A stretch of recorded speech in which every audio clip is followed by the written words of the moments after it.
Eagles fans, emergency alert. Look, what I'm about to expose, it will devastate you. An AFC general manager just went on the record to ESPN. He's telling them that Howie Roseman will trade A.J. Brown. Yeah, not might, will.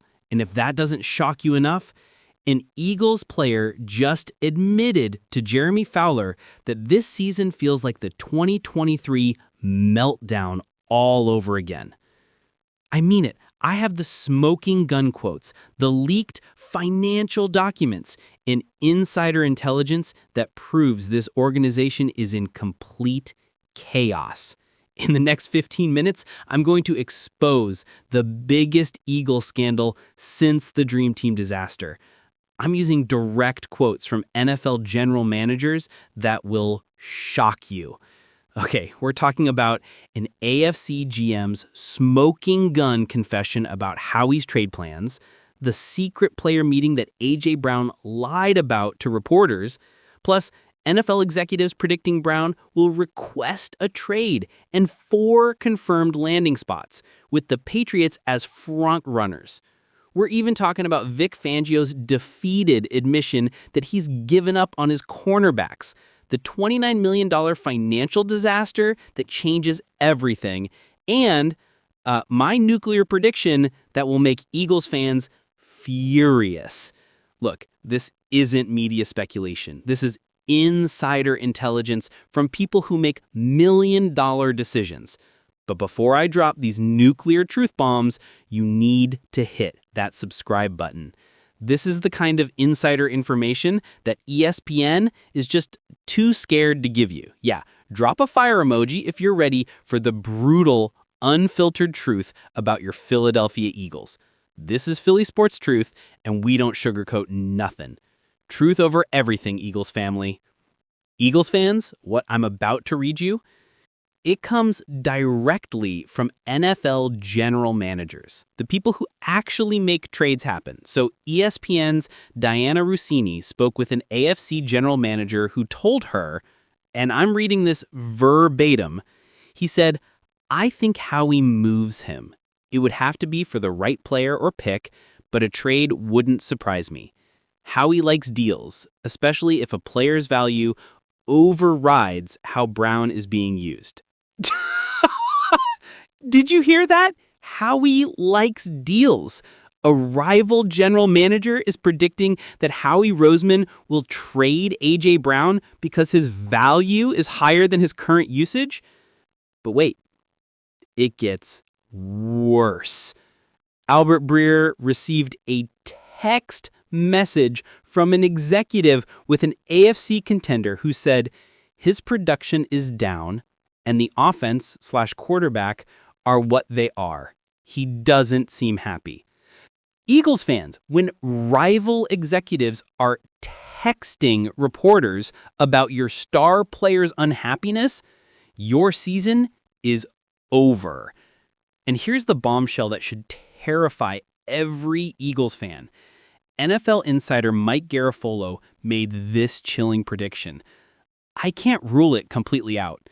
If Brown continues to see the same kind of usage, there could be a scenario where he requests a trade. Requests a trade!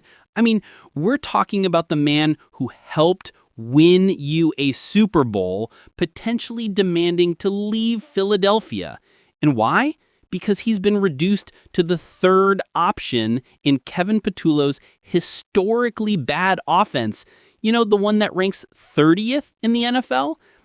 Lane Johnson, the team's own right tackle, he publicly said the offense feels very predictable.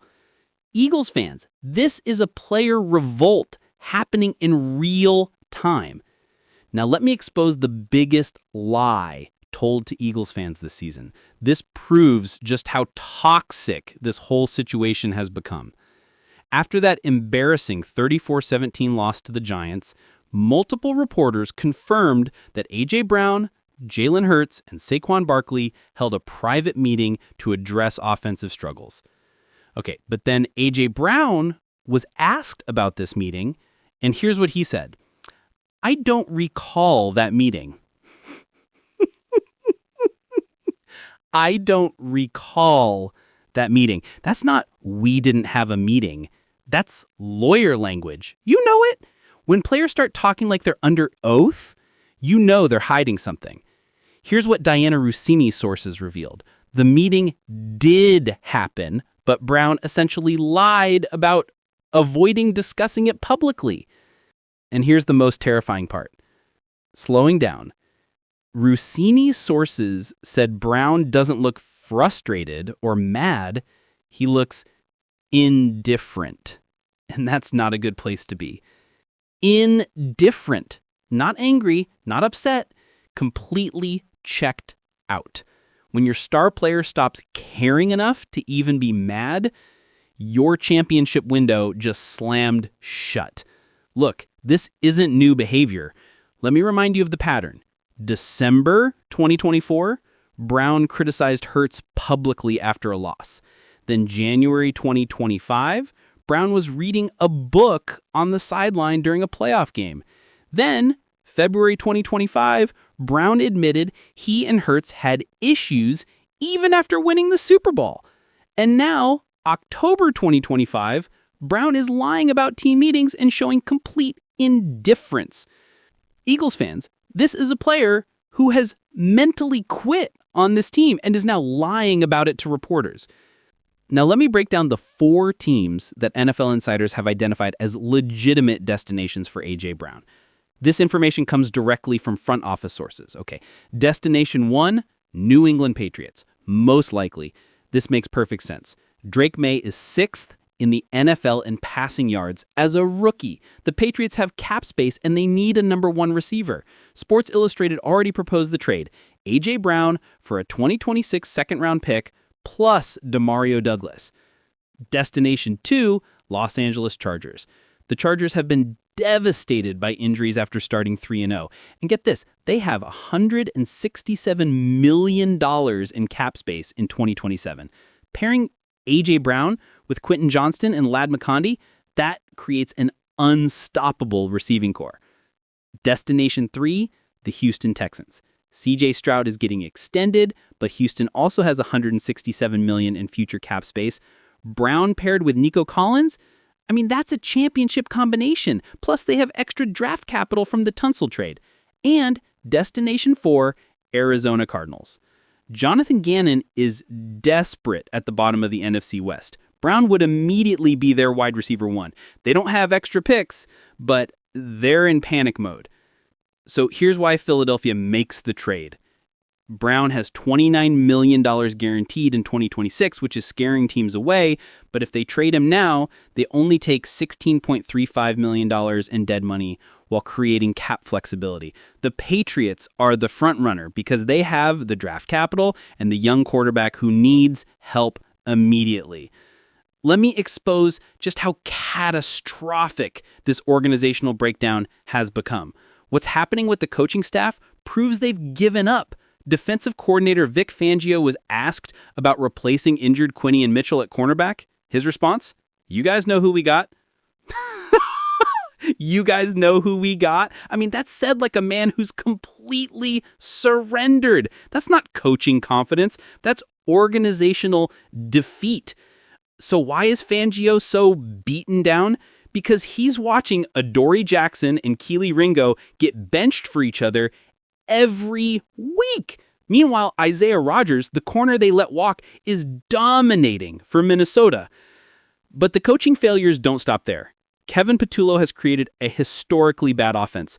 30th in the NFL with 274.5 yards per game, 29th in play action usage at 19.6%. Players are begging for more creativity and getting ignored. And where's Nick Sirianni during this meltdown? He's making the same mistakes he made during the 2023 collapse. This is the same coaching staff that had a fractured and unhealthy relationship with Jalen Hurts 2 years ago.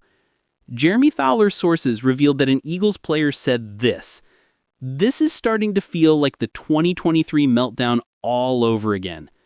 And emphatic 2023 meltdown. An active Eagles player is comparing this season to the most devastating collapse in recent franchise history.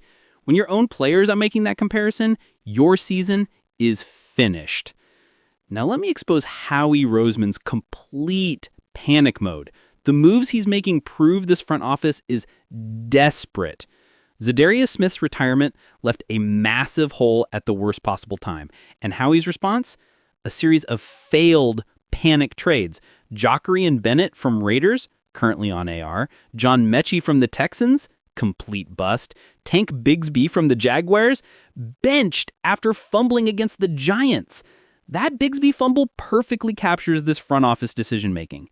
Nick Sirianni was furious on the sideline, while special teams coordinator Michael Clay had to say, "We have a lot of options." Translation, you're done. But here's where Howie's desperation gets